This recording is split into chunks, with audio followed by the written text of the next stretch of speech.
ఇది 2025వ సంవత్సరం. ప్రపంచంలో ప్రస్తుతం 6 యుద్ధాలు కొనసాగుతున్నాయి. ఇది వింటే ఆశ్చర్యంగా అనిపించవచ్చు. ముఖ్యంగా ఇజ్రాయెల్ మరియు ఇరాన్ మధ్య పెద్ద యుద్ధం జరుగుతోంది. 4 రోజులుగా ఇజ్రాయెల్ ఇరాన్ మీద తీవ్రంగా దాడులు చేస్తుంది. ఇప్పుడు ఇరాన్ కూడా భారీగా ప్రత్యుత్తర దాడులు చేస్తుంది. ఇది భారతీయులకు చాలా ఆందోళనకర విషయం. ఎందుకంటే ఇప్పటికీ ఇరాన్లో చాలామంది భారతీయ మెడికల్ స్టూడెంట్లు ఉన్నారు. అలాగే 30,000 మందికి పైగా భారతీయులు ఇజ్రాయెల్లో పనిచేస్తున్నారు. ఇరాన్ మరియు ఇజ్రాయెల్ రెండింటిలోనూ భారతీయుల సంఖ్య ఎక్కువ. అందుకే భారత ప్రభుత్వం ఇరాన్లోని భారతీయులను తరలించేందుకు చర్యలు ప్రారంభించింది. ఇప్పటికే భారత్ ఎన్నోసార్లు ఇరాన్ను సంప్రదించింది. ఇప్పుడు ఇరాన్ స్పందించసాగింది. ఇంకా వివరాలు రానున్నాయి. చాలామందికి యుద్ధం మనకి సంబంధం లేదు అనిపిస్తుంది. ఇజ్రాయెల్ ఇరాన్ యుద్ధం మన జీవితం మీద ఎటువంటి ప్రభావం చూపదు అని అనుకుంటారు.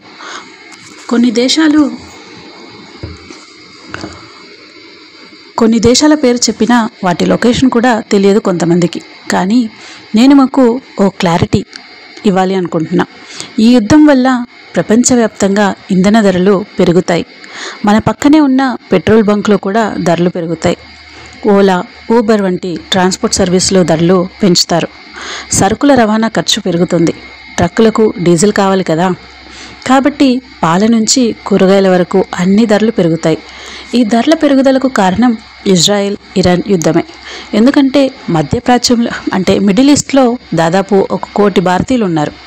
అందులో ఎక్కువ మంది Dubai, Kuwait, Qatar, Saudi Arabia వంటి దేశాల్లో ఉన్నారు. వీటిని ఇజ్రాయెల్ ఇరాన్ మధ్య ఉన్న ప్రాంతాల్లోనే ఉన్నాయి. ఇప్పుడు ఆ ప్రాంతం మొత్తం క్షిపణుల ముప్పులో ఉంది.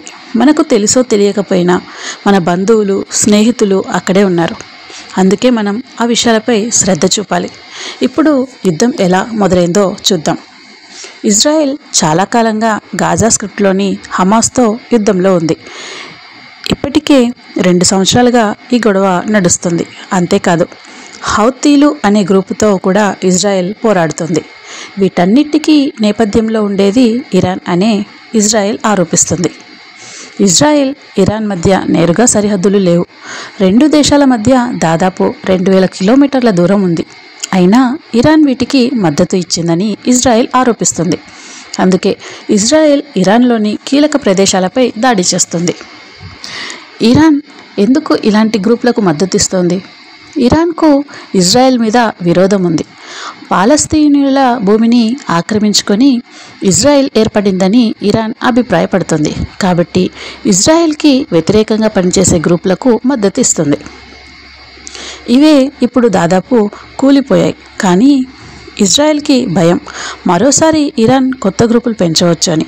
ఇకపోతే ఇరాన్ అణ్వాయుధాలు అభివృద్ధికి దగ్గరగా ఉంది. ఇరాన్ అణ్వాయుధాలు సాధిస్తే ప్రపంచంలోనే అత్యంత శక్తివంతమైన దేశంగా మారిపోతుంది. ఇది ఇజ్రాయెల్కు నచ్చడం లేదు. అమెరికా కూడా ఇజ్రాయెల్కి మద్దతిస్తుంది. అమెరికా గట్టిగా చెప్పింది ఇరాన్ అణ్వాయుధాలు పొందకూడదు అని. అయితే ఇరాన్ చెబుతోంది ఇజ్రాయెల్కి ఇప్పటికే అణ్వాయుధాలు ఉన్నాయని. అణ్వాయుధాలు తమ రక్షణ కోసం కావాలంటుంది. ఇజ్రాయెల్ ఇప్పటి వరకు అణ్వాయుధాలు ఉన్నాయని అధికారికంగా ఒప్పుకోలేదు. కానీ ప్రపంచమంతా వారికి ఉన్నాయని, అణ్వాయుధాలు ఇజ్రాయెల్కు ఉన్నాయని నమ్ముతుంది. ఇదిలా ఉండగా ఇజ్రాయెల్ దాడుల్లో చాలామంది ఇరానియా నేతలు మరణించారు. మహిళలు, పిల్లలు సహా ఎందరో పౌరులు కూడా చనిపోయారు. ఇది అన్యాయం అని ఇరాన్ చెబుతోంది. అందుకే ఇప్పుడు ప్రత్యుత్తర దాడులు జరుగుతున్నాయి. ఇదంతా మొదట కోల్డ్ వార్ స్థాయిలో ఉండేది. ఇప్పుడు మాత్రం నిజమైన యుద్ధంగా మారింది. ఇంకా మైదానంలో సైనికులు దూకలేదు. కానీ మిజైళ్లు, డ్రోన్లతో దాడులు జరుగుతున్నాయి. ఇరాన్ కూడా ఇజ్రాయెల్ మాదిరిగానే ఐరన్ డోమ్ టెక్నాలజీ కలిగి ఉంది.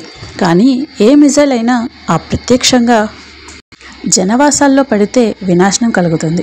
ఇజ్రాయెల్ తమ లక్ష్యం అణ్వాయుధ కేంద్రాలు, నేతల ఇల్లు అంటున్నా పక్కన ఉన్న పౌరులు కూడా చనిపోతున్నారు. ఇప్పటి వరకు 200 మందికి పైగా పౌరులు చనిపోయారు. ఇరాన్ దాడుల్లో కూడా పౌరులు చనిపోయారు, గాయాల పాలయ్యారు. ఇప్పుడు భారతీయుల భద్రతపై ఆందోళన మొదలైంది. భారతీయ విద్యార్థులు బాంబులు పడుతున్న ప్రాంతాల దగ్గరే ఉన్నారు.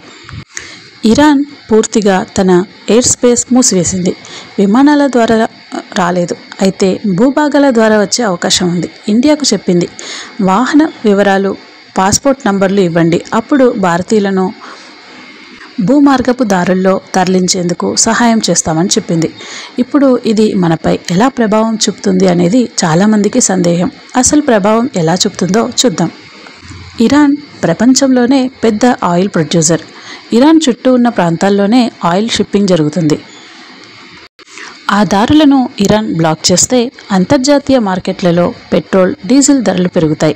అందుకే మన దగ్గరే ఉన్న పెట్రోల్ బంక్ దగ్గర కూడా ధరలు కూడా పెరుగుతాయి.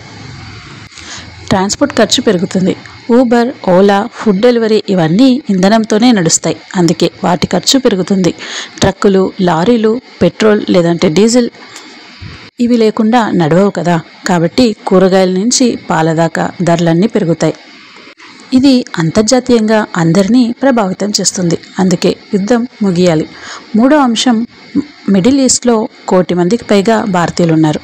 వీరందరూ తమ కుటుంబాల కోసమే అక్కడ కష్టపడుతున్నారు. అక్కడ నిజంగా శాంతి లేదు. తుపాకులు కాదు, కానీ క్షిపణులు ఎప్పుడు పడతాయో తెలియని పరిస్థితి. ఇవి చూసిన తర్వాత మనకు క్లారిటీ వస్తుంది. ఈ యుద్ధం మనకు సంబంధం ఉన్నదే. అందుకే ఈ విషయాన్ని మీ కుటుంబ వాట్సాప్ గ్రూప్లలో షేర్ చేయండి. మిడిల్ ఈస్ట్లో ఉన్న మన అక్క, మా నాన్న, తల్లిదండ్రుల కోసం వారు త్యాగం చేసి అక్కడ ఉన్నారు. వారి వల్ల మనం ప్రశాంతంగా జీవించగలుగుతున్నాం. కాబట్టి యుద్ధం వద్దు, మనమందరం సేఫ్గా ఉండాలి. ఈ వీడియో మీకు నచ్చినట్లయితే షేర్ చేయండి. కమెంట్లలో మీ అభిప్రాయాలను చెప్పండి. ఇంకా సబ్స్క్రైబ్ చేయకపోతే వెంటనే సబ్స్క్రైబ్ చేయండి. ఇంతవరకు ఈ వీడియోని విన్నందుకు ధన్యవాదాలు. తర్వాతి వీడియోలో మళ్ళీ కలుద్దాం. Bye friends.